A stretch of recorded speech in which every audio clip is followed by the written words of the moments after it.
House will please be in order. Those not having the privilege of the floor will please vacate the chamber. Members and guests in the galleries will please rise as we are led in prayer today by Tom Rowan, husband of the lady from the 52nd, Delegate Rowan. Let us go to the Lord in prayer.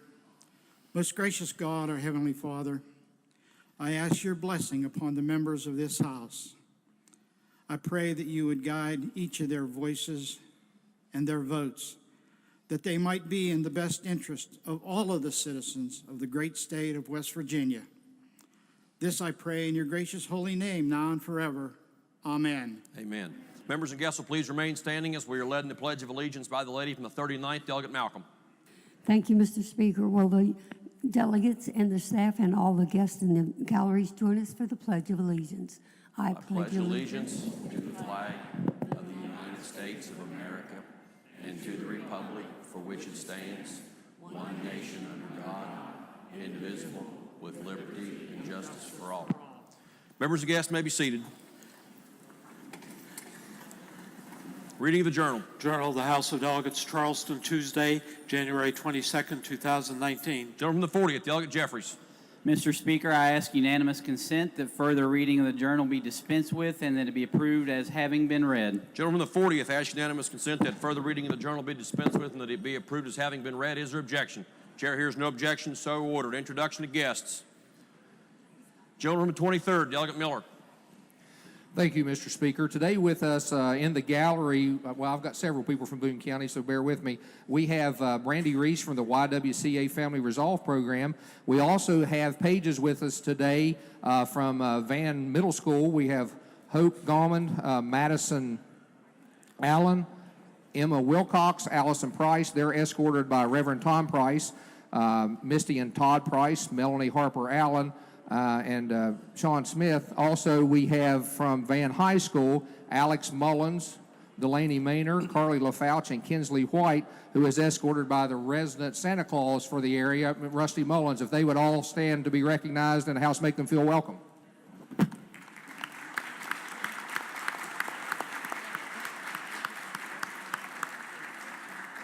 Gentleman from the 7th, Delegate Harshbarger. Thank you, Mr. Speaker. Today I have a guest from Harrisville, West Virginia in Ritchie County, up in the North Gallery, Mayor Alan Hott. He's been involved as mayor, our Economic Development Council, Rural Water Association, so he's very active in our community. I just appreciate the House giving him a warm welcome. Thank you. Gentleman from the 53rd, Delegate Jennings. Thank you, Mr. Speaker. Today, I'd like to recognize members of the West Virginia Athletic Trainers Association who are with us today in the gallery. Their names are Hannah Lockery, she's from Preston County, and Haley Oliphant. And their school is West Liberty University and West Virginia University. If they would stand and everyone make them a welcome.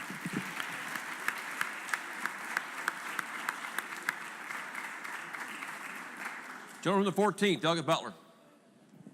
Thank you, Mr. Speaker. Joining us from Hurricane High School in the PAGE program, we have Dawson Haddix, if Dawson would stand, and his mom is with us, Michelle Haddix. Would the House please make them welcome?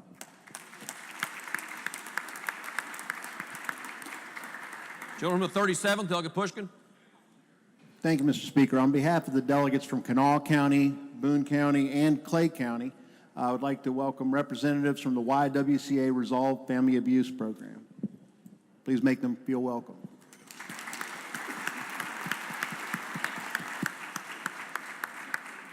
Gentleman from the 19th, Delegate Hicks. Thank you, Mr. Speaker. On behalf of all the delegates from Wayne County, I'd like to welcome 4 pages from Cerrito Canova Elementary. They're with us today. Those pages are Parker Acord, Bella Clark, Abe Knoll, and Braylon Scarberry. House, please make them welcome.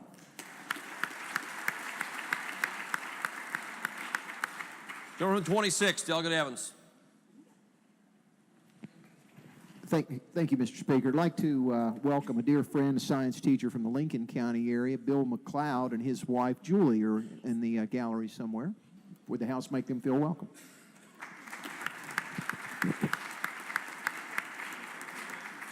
Gentleman from the 19th, Delegate Thompson. Thank you, Mr. Speaker. On behalf of myself and Delegate Hicks, we have 2 pages from Wayne High School. If they would stand, they are Emily Osborne and Kirsten Stroud.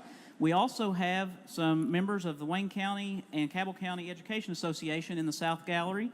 Among them are Amanda Lusher, April Wallace, Nancy Knoll, and Joanne Porter. If they would please rise and everybody give them a round of applause as well.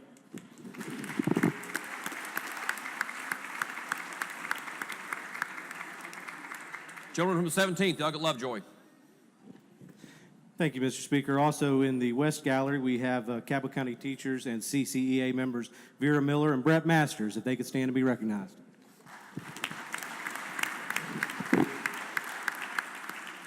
Lady from the 51st, Doug Fleshauer. Thank you, Mr. Speaker. I have 2 groups I want to introduce today. One of the groups is the West Virginia Academy of Nutrition and Dietetics, and the state president, Lacey Davidson, is here today. Would she please stand? And she is accompanied by 10 nutrition students from Marshall University. Would they also please stand? And would the House please make them welcome?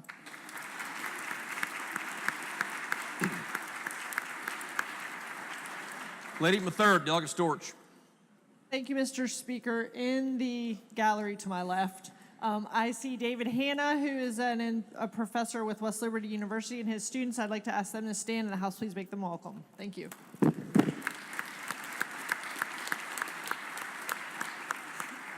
Gentleman from the 45th, Delegate Martin. Thank you, Mr. Speaker. Like to welcome some students from the Athletic Training Department at West Virginia Wesleyan College, Jess Klinzing, Jacob Hanshaw, and Kristen Campbell. Please make them welcome.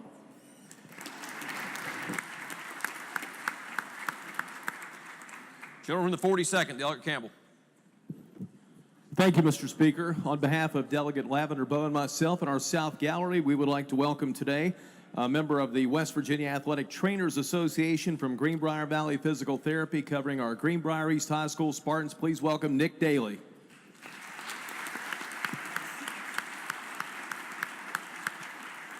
Lady from the 42nd, Delegate Lavender Bow.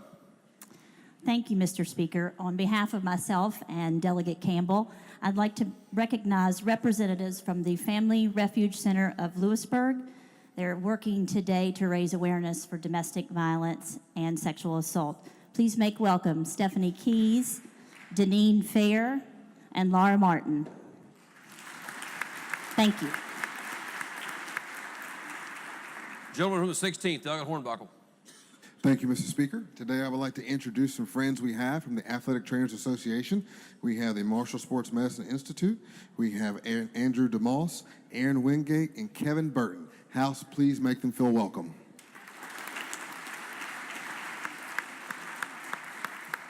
Lady from the 51st, Delegate Fleshauer. Thank you, Mr. Speaker. Today's Domestic Violence Awareness Day, and we, on behalf of the delegation from the 51st and the 49th, I would like to 5 people to stand that are here from our local regional rape and domestic violence information center and our child advocacy center.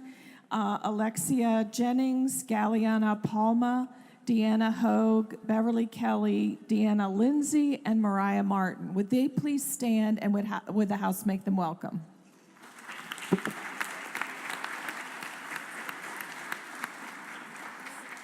Gentleman from the 22nd, Delegate Maynard. Thank you, Mr. Speaker. On behalf of the Lincoln County delegation, we have with us today, paging, Aiden McLeod, if he would please stand, and he is escorted by his parents, William and Julie McLeod. If they would please stand, and will the House please make them feel welcome.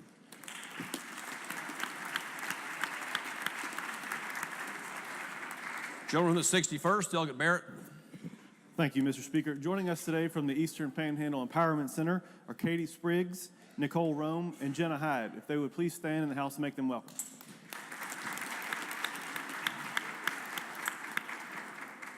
Gentleman from the 50th, Delegate Angelucci. Thank you, Mr. Speaker. On behalf of myself and Delegates Caputo and Longstreth, I'd like to take a moment to welcome 2 wonderful ladies in the South Gallery, Ms. Petra Thompson and Michelle McCord, and I'd like to thank them for the work that they do serving victims of sexual assault and domestic violence. I'd like the House to make them feel welcome.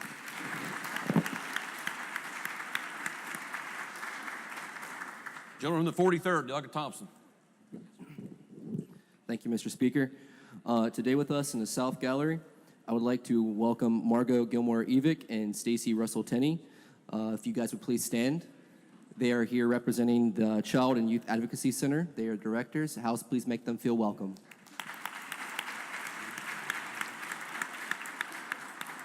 Gentleman from the 16th, Douglas Limble. Thank you, Mr. Speaker. I'd like to introduce to the House today Courtney Dilcher from Huntington Prep and St. Joe High School. Would the House make her feel welcome?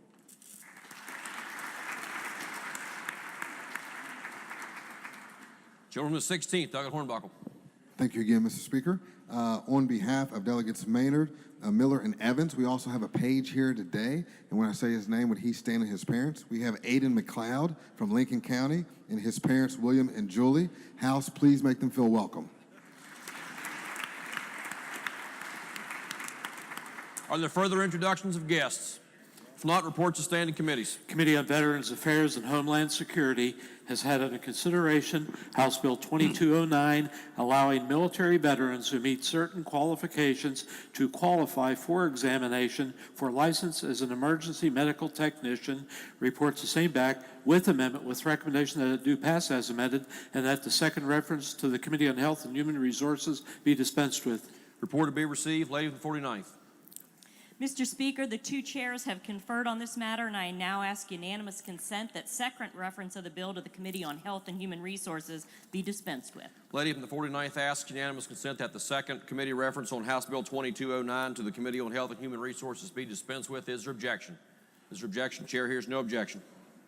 Committee on Veterans Affairs and Homeland Security has had under consideration House Bill 2330, allowing honorably discharged veterans who possess certain military ratings to qualify to take an examination for licensing as a plumber, electrician, and sprinkler fitter. Reports the same back with amendment with recommendation that it do pass as amended, that it be referred to Committee on Government Organization. Report to be received. Bill be referred to the Committee on Government Organization. Committee on Veterans Affairs and Homeland Security has had under consideration House Bill 2223, recognizing those in active military service as residents for the purpose of obtaining concealed carry permits while stationed at a West Virginia military installation. Reports the same back with recommendation that it do pass, that it be referred to Committee on Judiciary. Report to be received. Bill be referred to the Committee on Judiciary. Committee on Veterans Affairs and Homeland Security has had under consideration House Bill 2036, permitting vehicles displaying disabled veteran special registration plates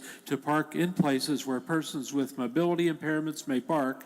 Reports the same back with recommendation that it do pass, that the second reference to Committee on Judiciary be dispensed with. Report to be received. Lady from the 49th. Mr. Speaker, the two chairs have conferred on this matter, and I now ask unanimous consent that the second reference of the bill to the Committee on Judiciary be dispensed with. Lady from the 49th asks unanimous consent that the second reference to the Committee on Judiciary for House Bill 2036 be dispensed with. Is there objection? Is there objection? Chair hears no objection. Committee on Agriculture and Natural Resources has had under consideration House Bill 2097 relating to the hunting of coyotes and House Bill 2518 authorizing the tracking of wounded or injured deer or bear with leashed dogs. Reports the same back with recommendation that each do pass, that they be referred to the Committee on Judiciary. Report to be received. Bills both be referred to the Committee on Judiciary. Committee on Agriculture and Natural Resources has had under consideration House Bill 2396, West Virginia Fresh Food Act, and House Bill 2468, Department of Agriculture Capital Improvements Fund. Reports the same back with amendment with the recommendation that each do pass as amended, that they be referred to Committee on Finance. Report to be received. Each bill be referred to the Committee on Finance. Committee on Agriculture and Natural Resources has had under consideration House Bill 2398, exempting all-terrain vehicles and utility-terrain vehicles used as farm equipment from the sales tax. Reports the same back with recommendation that the do pass, that it be referred to Committee on Finance. Report to be received. Bill be referred to the Committee on Finance. Committee on Industry and Labor has had under consideration House Bill 2470, allowing public school education or employer-sponsored training programs to count towards occupational certification and or licensure.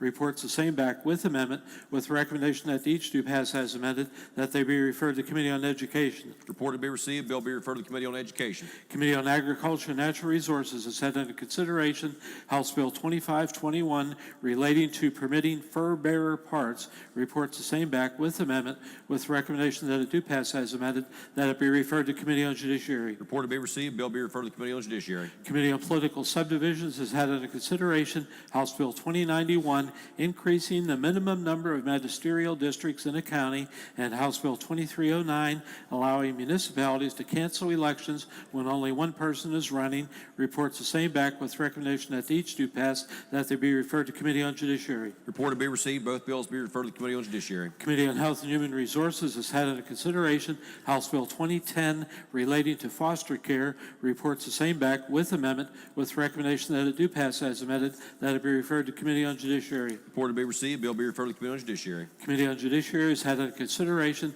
House Bill 2600 relating to publication of sample ballots, reports back committee substitute, therefore, with recommendation that the committee substitute do pass. Report to be received. Committee on Judiciary has had under consideration House Bill 2547 relating to the election prohibition zone, reports the same back with recommendation that it do pass. Report to be received. Further reports to standing committees, reports to select committees, messages from the executive, messages from the Senate. The Clerk of the Senate announces the passage by the Senate of Committee Substitute for Senate Bill 3, establishing West Virginia Small Wireless Facilities Deployment Act. Report to be received, bill be referred to the Committee on Technology and Infrastructure, then the Committee on Judiciary. The Senate has passed Committee Substitute for Senate Bill 62, requiring participation in drug court program before discharge of certain first-time drug offenses. Report to be received, bill be referred to the Committee on Prevention and Treatment of Substance Abuse, then the Committee on Judiciary. The Senate has passed Committee Substitute for Senate Bill 152, relating generally to criminal offense expungement. Report to be received, bill be referred to the Committee on Judiciary, then the Committee on Finance. The Senate has passed Committee Substitute for Senate Bill 240, repealing certain legislative rules no longer authorized or are obsolete. Report to be received, bill be referred to the Committee on Judiciary. Further messages from the Senate. Resolutions. House Resolution 7, commemorating the passing of the Honorable John Franklin Deem, veteran, businessman, and dedicated public servant. Would all members and guests in the gallery please rise? Chair recognizes the lady from the 49th. Thank you, Mr. Speaker. Today we have with us Becky Deem, wife of the Honorable J. Frank Deem, and other family members. They are escorted into the chamber by the Wood County delegation.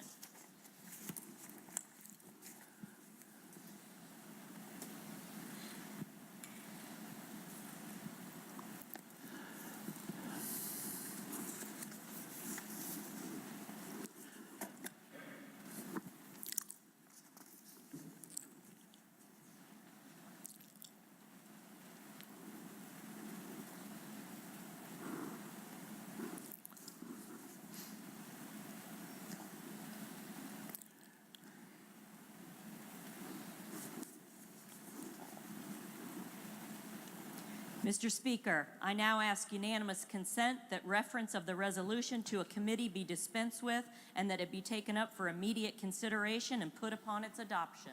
The lady from the 49th asks unanimous consent that committee reference of the resolution be dispensed with, that it be taken up for immediate consideration and put upon its adoption. Is there objection? Chair hears no objection. Reference will be dispensed with. The clerk will please read the resolution. Whereas, on Thursday, October 18th, 2018, the city of Parkersburg, the county of Wood, the state of West Virginia, and the West Virginia legislature suffered the loss of an outstanding public servant with the passing of the Honorable John Franklin Deem. John Franklin Deem was born on March 20th, 1928 in Harrisville, West Virginia, the son of Fulton S. Deem and Lila Matheny Deem. Known throughout his life as Frank, he graduated from Harrisville High School, attended Mountain State Business College, West Virginia University, and graduated with a degree in petroleum engineering from Marietta College. Frank firmly believed in serving his state and country and served in the United States Navy during World War II. His compassion and concern for the welfare of the citizens of West Virginia were exemplified by his service in the West Virginia legislature in both the House of Delegates and State Senate in every decade from the 1950s to 2018. Frank Deem was a successful businessman who owned Frank Deem's Market in Harrisville and Frank Deem Chevrolet in St. Mary's, and he was the owner and operator of J.F. Deem Oil and Gas for more than 50 years. In addition to his public service, Frank was also a member of numerous civic, social, and public service organizations, including the Parkersburg Rotary Club, Parkersburg Country Club, Sons of the American Revolution, Independent Oil and Gas Association, West Virginia Oil and Natural Gas Association, United States Golf Association, and the West Virginia University at Parkersburg Foundation.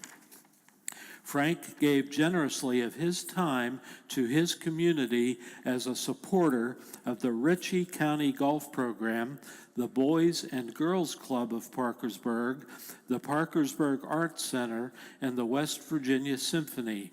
He also supported education and was responsible for improvements to school grounds throughout the county.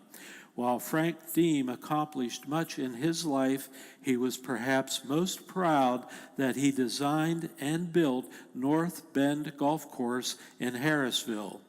A voracious reader, Frank subscribed to and clipped and saved articles from many publications. He was also outspoken and not shy about sharing his thoughts with the editors of West Virginia's newspapers and was a regular contributor to the opinion page. Frank traveled extensively and was known to enjoy a cocktail from time to time.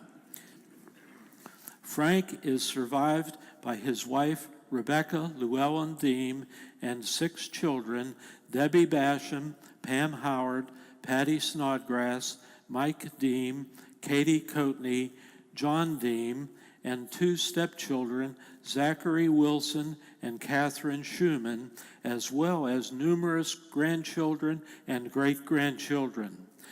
Through his years of public service, Frank Deem touched and enriched many lives, and those who had the opportunity to know and work with him were truly fortunate. He devoted many hours to serving his constituents, his district, his state, and its citizens.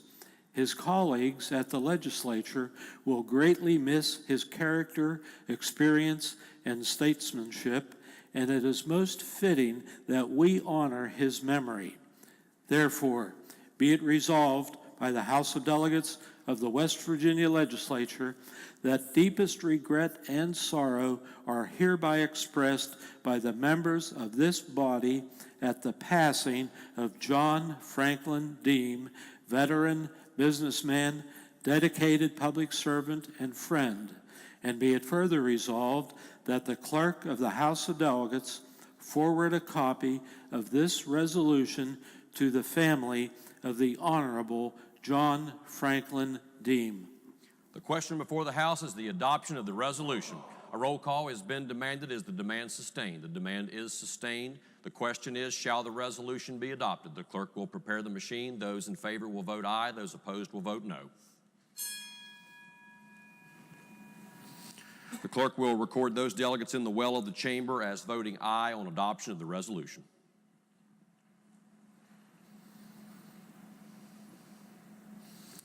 Has every member voted? If so, the clerk will close the machine and ascertain the result. On this question, 100 ayes, 0 nays, 0 members absent not voting. More than a majority of those members present having voted in the affirmative, the chair declares the resolution adopted. House will please be at ease while the chair presents the resolution.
Members and guests may be seated.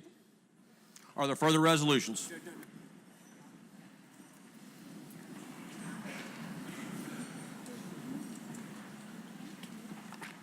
Petitions, motions, bills introduced. House Bill 2607 relating to the licensure of nursing homes. Lady from the 49th. Mr. Speaker, I ask unanimous consent that the further reading of bills introduced be dispensed with and they be considered as formally introduced and referred to the appropriate committees as indicated on the chamber automation system. The lady from the 49th asked unanimous consent that further reading of bills introduced be dispensed with and that each bill be considered as been having formally introduced and referred to the appropriate committees as shown on the chamber automation system. Is there objection? Is there objection? Chair hears no objection, so ordered. Unfinished business. Bills on third reading. Committee substitute for House Bill 2095, assessing the college and career readiness of 11th and 12th grade students. Gentleman from the 48th, Delegate Hamrick, to explain the bill. Thank you, Mr. Speaker. This bill removes the requirement for schools to reassess a student's college readiness following the 12th grade transition course using a standardized comprehensive assessment.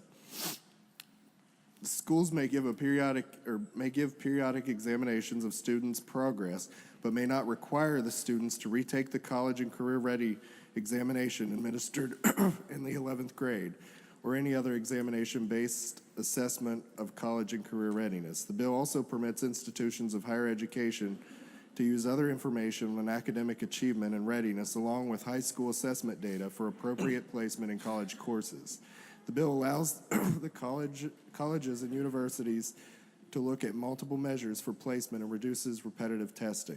Mr. Speaker, I urge passage. Question before the House is, shall the bill pass? Are there members who wish to speak to the passage of the bill? If not, the question before the House is, shall the bill pass? Those in favor will vote aye. Those opposed will vote no. The clerk will prepare the machine.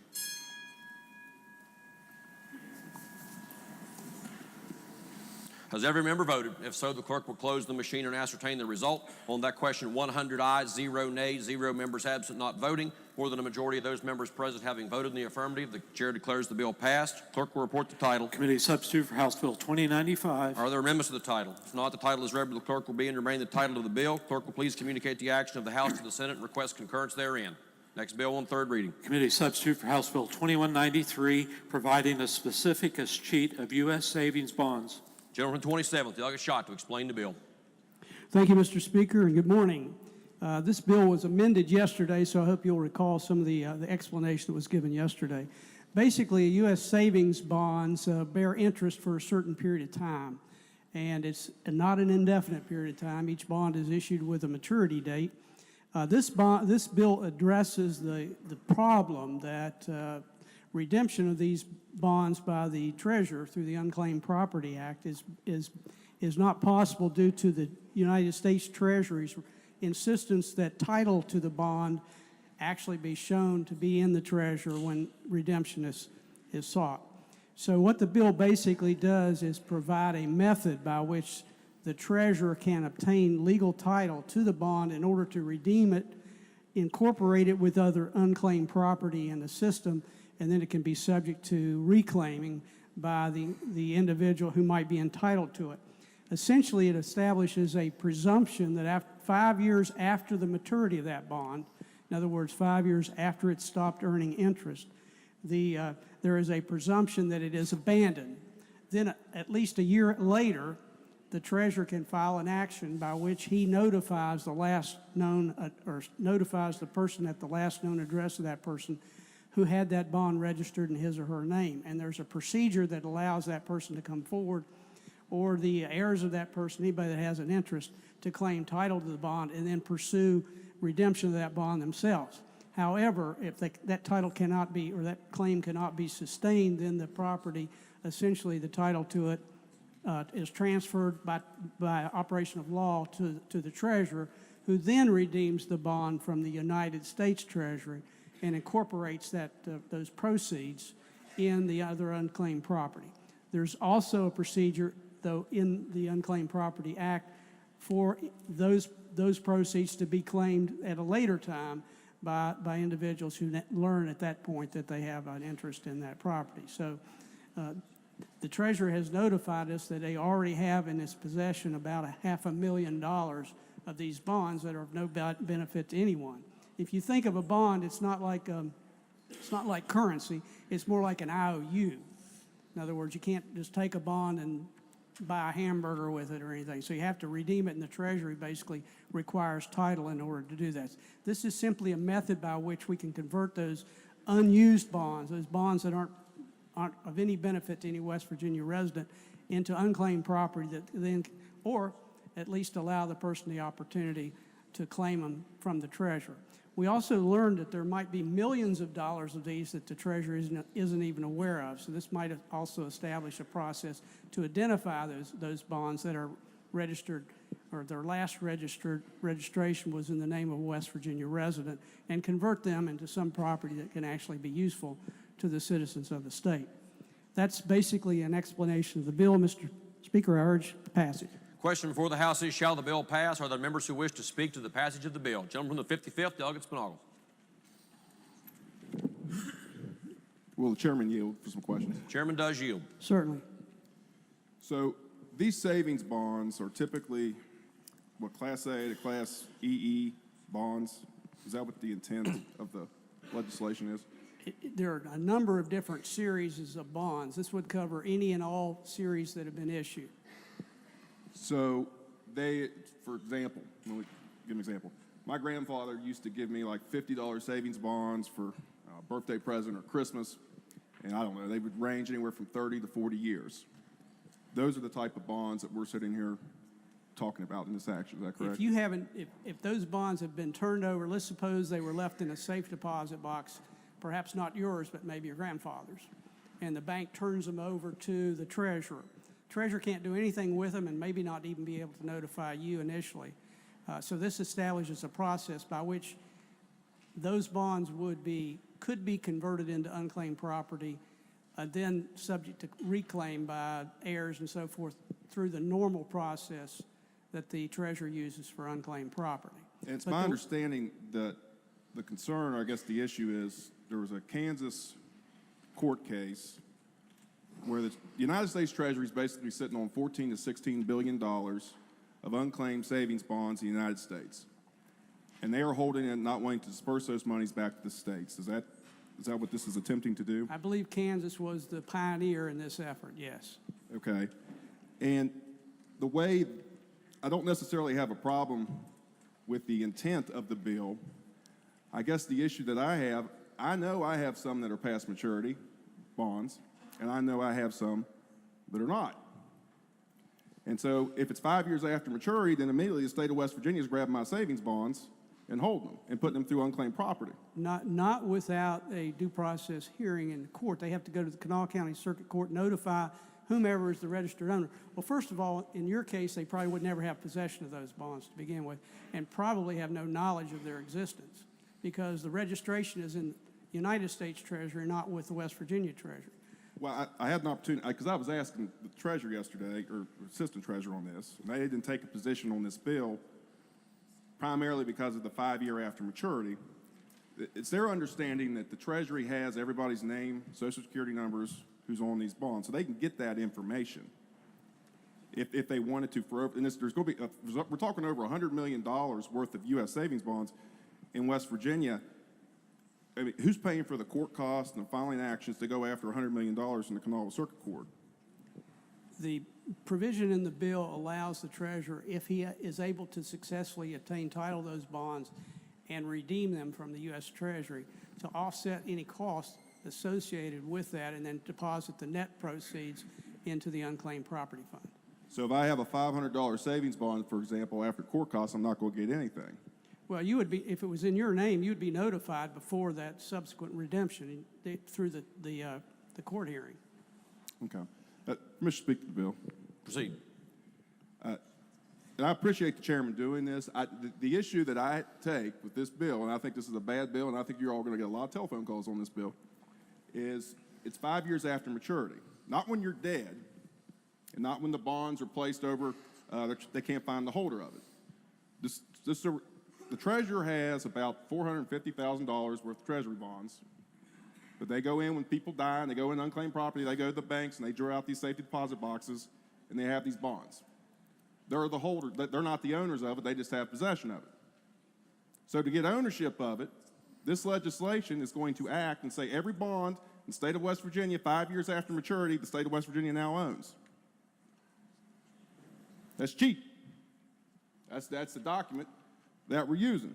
I looked up at the definition of a cheat, so I remember it from law school. That's cheat. The reversion of property to the state or in feudal law to a lord on the owner's dying without legal heirs. Revert to a lord by the state of a cheat. Then shortly after that, we dropped the ES, which we use today, called cheat. The government takes your property. That word got shortened to cheat. That's what we use normally. So the issue that you're going to run into is if I have savings bonds, which I do, and I'm having to come down here to court rather than just going to the U.S. Treasury and cash them out, that's awful. Now, if you were dead and it was after probate and you're trying to liquidate the monies and get it to unclaimed property and get it down through to get out U.S. Treasury, that makes sense. But that 5 years after maturity date, you guys are going to get calls. You are going to get complaints. And you know what you're going to tell them? I voted to cheat you out of your U.S. savings bonds, and now you're getting ripped off court cost. So the intent of it's good. It's just the measuring time period, 5 years after maturity, and then 1 year after that. I think that's going to cause a lot of headaches for the folks in here. Even though the intent, I believe the intent's clear, because the only way to get that money out of the U.S. Treasury is ultimately to get the ownership to the state.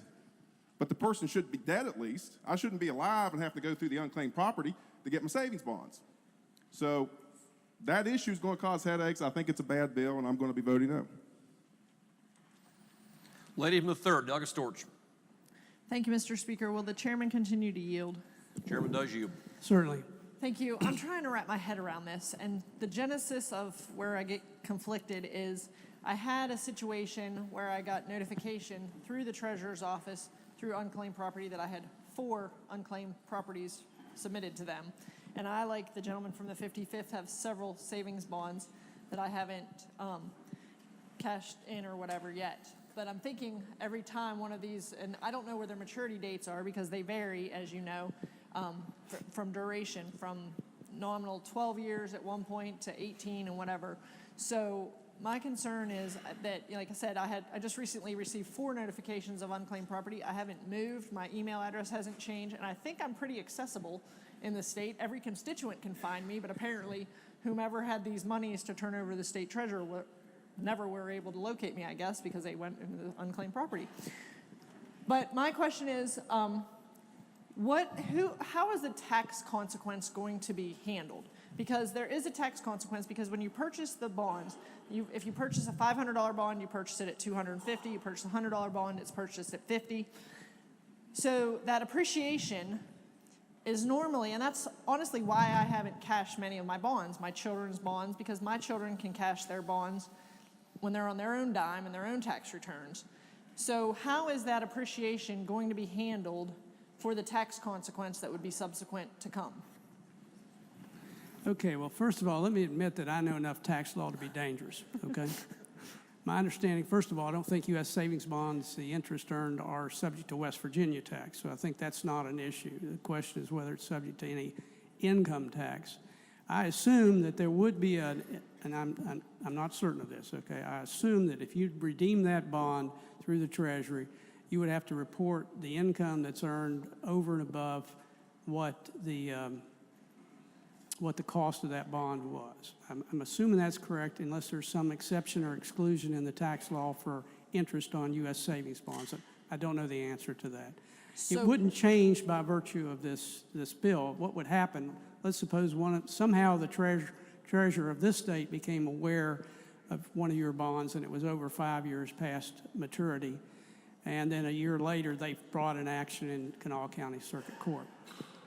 If you came forward, you would be entitled to that bond. There would be no cost assessed to you. The cost is only assessed if the treasurer basically obtains title to the bond and then redeems the bond from the treasurer, U.S. treasurer, then any cost associated with that. So in the gentleman's earlier example, if he appeared at the circuit court level when the due process hearing was held, there would not be any, he would not bear any cost to that. He would just establish his claim.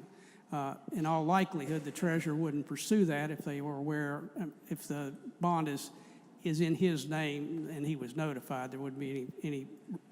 The problem comes when you've got generational gaps or heirs that are not the same as named as the same person that's issued the bond. That's where often the problem comes, or if somebody simply leaves it in a safe deposit box that they abandon, and then the bank turns it over to the state treasurer, and it becomes unclaimed property, but they can't do anything with it because of this title issue. So I don't think that the bill itself would change any tax effect on your part. Let's suppose you went through this process and you claimed the bond and then redeemed it yourself, that there wouldn't be any different there. There wouldn't be any difference in the tax consequence whether it went through this process or not. I guess theoretically, if there is a tax consequence, it would come up if the treasurer actually had to redeem it and deducted a piece, whatever the cost of redeeming it would be, and you got the net proceeds, then I would assume you wouldn't be responsible for any tax on the cost that went to the treasurer. But that's the only way I could see any possible change. There may be somebody here that's an accountant that can give you a better answer to that, but that's the best I can do. So I guess, and maybe I'm not understanding exactly the transaction, but so the treasurer would assume ownership, and then if I would present my certificate, I would assume ownership of that certificate and that property, or would I submit to the state treasurer paperwork similar to their current unclaimed property? And that's where I would think that the potential for the tax consequence would come in, because if I have a $500 savings bond and I would present my $500 savings bond certificate, are they going to say, yes, you're the owner, you can now redeem your bond? Or through unclaimed property, am I going to have to go through the process and the paperwork and the treasurer remit to me the $500 proceeds that they have assumed in unclaimed property?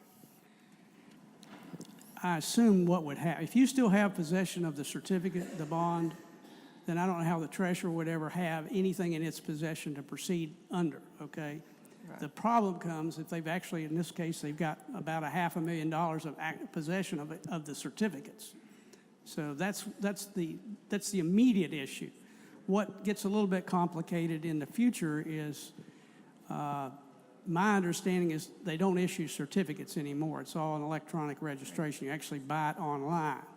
That becomes a little more complicated, but I don't think that's the issue that the treasurer's immediately concerned about. It's the bonds that are already in their possession.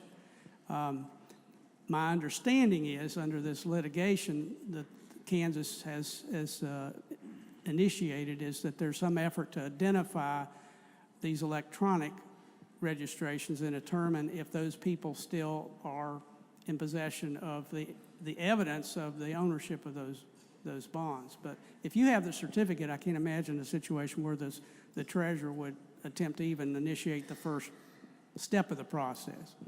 It's just they have physical possession of these certificates now, is my understanding. Thank you.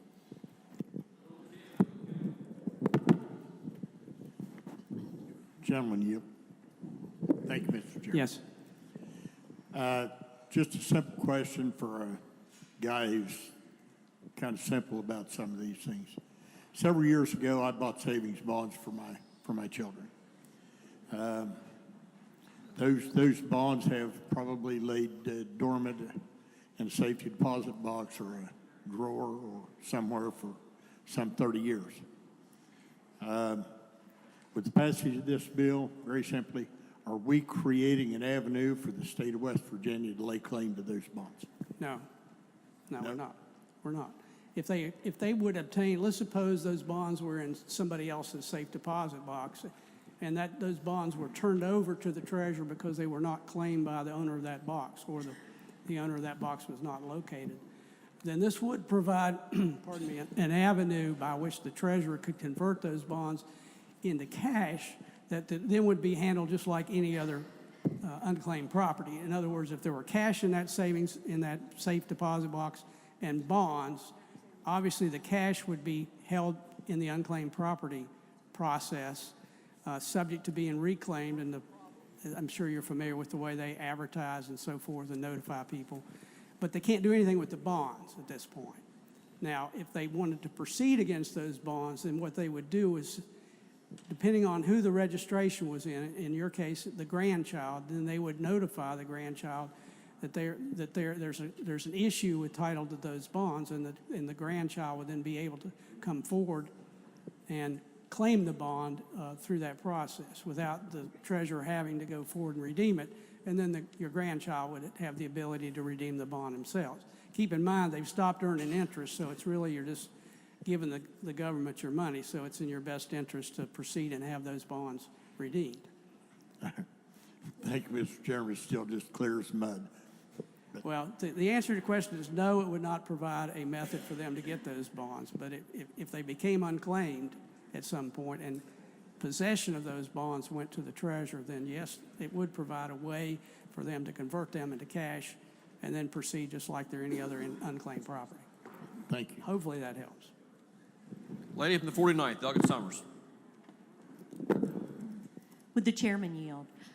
Yes. I apologize, I had my light on. I think he answered the question. You said the only way that this would occur is if they had possession of them, not if you have possession of them. Yeah, if you have possession, they'd have no way of knowing about the bond because they're not registered with the state.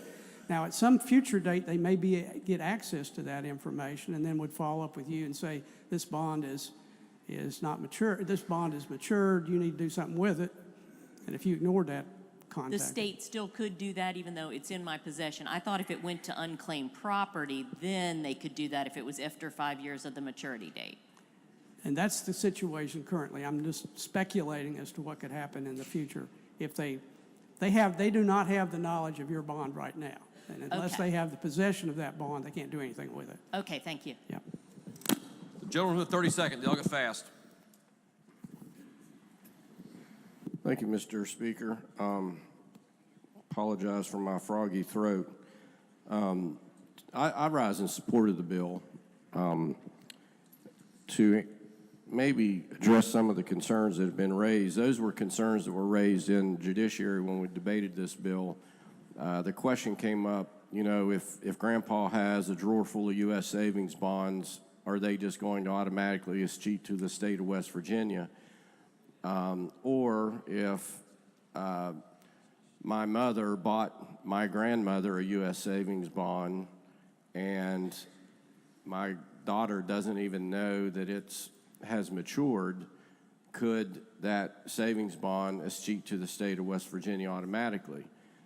The way the bill was originally written, it had an automatic escheatment, and then there was a civil action to basically confirm escheatment. And escheatment is the trigger here because once it has escheated, then the ownership changes from the owner to the state. But the amendment that was passed by this body yesterday on second reading, first of all, the bond has to mature. Second of all, it's 1 year after that. Third, then a civil action, this is before escheatment, then a civil action must be filed by the treasurer, and that's either in Circuit Court of Kanawha County or a Circuit Court of competent jurisdiction. And at that proceeding, there's a section in the bill here that says notice must be provided under Rule 4 of the Rules of Civil Procedure. And if you read that rule, it's rather comprehensive. If you know the true owner of the bond, you have to give them notice. If they're a minor, then a guardian ad litem would have to be appointed. If they're not a minor, and if you can't find the person, then it has to be by general circulation in the last known address where the person lived, a publication. So, and at that court proceeding, if the court is then satisfied that all the law has been followed and no one shows up and claims the bond, then the court can award the treasurer escheatment, a judgment of escheatment. Then the ownership changes place. But that's not the end of the story then for the true owner of the bond.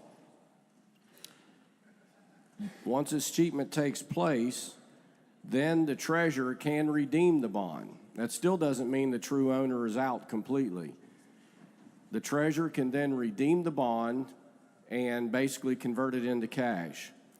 So then, once it's redeemed, then the money goes into the unclaimed property fund, just like any other money in the unclaimed property fund. And once that money is there, it's still not the end for the true owner of the bond. If, and it talks about 36, 8, 15, and 16. Those code sections refer to the unclaimed property fund and unclaimed property in the state of West Virginia. And that's where a person who has a rightful claim can approach the treasurer and say, hey, this is my money. And without a civil action, the treasurer can release that money if the treasurer is satisfied, yep, that's the right person. Can release the money. Of course, the bond at this point is already redeemed. It's converted into cash, so the treasurer can release the money, less the expenses involved in all the proceedings up to this point. However, if the money is not redeemed at that point, then the money can eventually, if you read the code sections, can eventually end up in the general revenue fund. And at that point, I would say the money is gone from the true owner. So I believe, and the chairman correct me if I'm wrong, but I believe that's the scheme that is set forth in this bill with the amendment that we filed yesterday. So it's going to take a lot of procrastination on the part of the true owner, and that would involve an heir. If the true owner died, the heirs, the rightful heirs, could then stand in the shoes of the true owner and make their claim. So it takes a lot of procrastination on the part of the true owners, and it takes a lot of diligence on part of the treasurer to get to this point. So for those reasons, Mr. Speaker, I would support the bill. Gentleman from the 30th, Delegate Bates. Thank you, Mr. Speaker. Will the chairman yield? Yes. Thank you, sir. My question relates to the 5-year period. How was that determined? What discussion, what thought went into 5 years as opposed to a longer term? I think it's basically an arbitrary selection of numbers. It wasn't Was there any too early consideration? or too late. I I'm don't sorry. know. I think basically the statute was modeled after what was done in Kansas, and I believe the 5-year period models this Kansas statute. But whether it could have been 4 or 7, it could have been any number. Was there any consideration, committee, of maybe a longer standard, 10, 20, make sure these things are really abandoned, unclaimed, as opposed to just kind of neglected, which I think was what most people do. You sort of get them, you forget about them, and you still have them, but you never get around to doing anything with them. Well, I think, first of all, the perception that it's going to affect everybody that owns a bond is misplaced. I think we're really focused on a situation where the treasurer has about $500,000 of these things that are laying there that aren't earning any interest and are not of any benefit to anybody. The treasurer needs a method by which to convert those to unclaimed property. The statute basically provides at least 2 steps for someone who inadvertently loses possession of their bond to reclaim that bond without losing any money. The first one would be notified by the treasurer before any step towards escheatment or transfer of title, and that's through a circuit court action. And then if the person comes forward at that point and says, somehow or another this bond got lost in the shuffle, but it's mine, then they can redeem it themselves, and maybe it'll have a beneficial value, a benefit to that of, my money's out there without anybody paying me any interest. The sooner I get my hands on it, the sooner I can earn interest on it. Okay, so this is aimed at that, you said $500,000 worth of That's bonded activity that's currently residing in the treasurer's office. My understanding is just under $500,000 currently.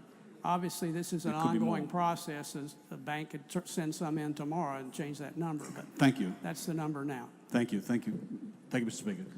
Gentleman from the 17th, Delegate Rohrbach. Thank you, Mr. Speaker. Will the chairman yield for a question? Thank you, Mr. Chairman. I got a couple questions, actually. So if I understand right, the only way that the state would be involved in paper certificates is if the state would somehow come into physical possession of said certificates. Yes. Okay. So I think what we're really getting back to, I think the problem is going to be with electronic certificates.